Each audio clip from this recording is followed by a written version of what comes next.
माज साहब अवां खे अंदर ॾिसो उहा ई ॻाल्हि त जंहिं ते बार बार बहस थींदो आहे त पार्लियामेंट जो हक़ आहे कानून साज़ी करणु ऐं उनखे रोकण जे पहिरियां बि कोशिशि जीअं थींदी रही आहे। हिन भेरे कुझु वकील ई हुआ जन उहा आइनी तरमीम अञा पार्लियामेंट में पेश ई कोन थी त अॻु में हू सुप्रीम कोर्ट वञी पहुता त पार्लियामेंट खे रोकियो।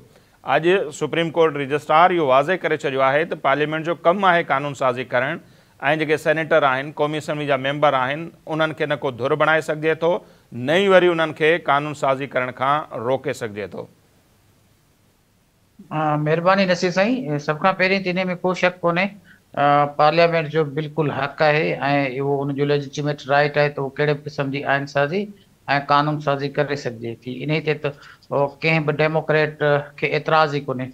पर मुंहिंजो ख़्यालु आहे त जंहिं सूरत हाल में जिन सरकमस्टांसिस में इहा एप्लीकेशन ॾिनी वई हुई उन में असां रुॻो हुकूमत जो मौक़ुफ़ ई थोरो ॾिसी वठूं त हुननि पंहिंजे फेयर जे बेस ते मूंखे लॻे थो ॾिनी आहे।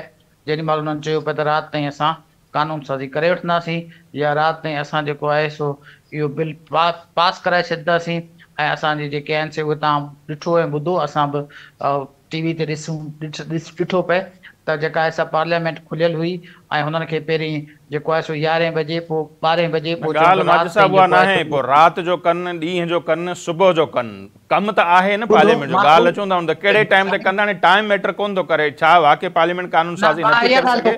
ॿियो सवाल इहो आहे त इन खां पोइ हाणे राह हमवार न थी वई आहे पार्लियामेंट जे लाइ इहा जेका दरख़्वास्त रद्द थी आहे न इहा रद्द थी वञे। हाणे त हिनजी का हैसियत बि कान्हे।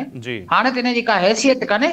मां कंडीशन पियो ॿुधायां न त उहे जेके कंडीशन हुयूं न उन्हनि में पीटीआई खे इहे फियर्स हुआ त भई ही अहिड़े क़िस्म जी का ज़बरदस्ती का लेजिस्लेशन कंदा जंहिंजे करे असां जेके आहियूं उहे डिप्राइव थी वेंदासीं ऐं असांजी जेका आहे सा उहा हैसियत ख़तमु थी वेंदी। सो इन फेयर जे करे उन्हनि उहा जेका आहे सा दरख़्वास्त ॾिनी हुई जेका दरख़्वास्त जी हींअर का हैसियत कोन्हे छो त हुकूमत उहो पंहिंजो टेबल ई कोन करे सघी। हुकूमत नाकाम वेली तंहिंजे करे उनजी आउं सम्झां थो हींअर का हैसियत कान्हे।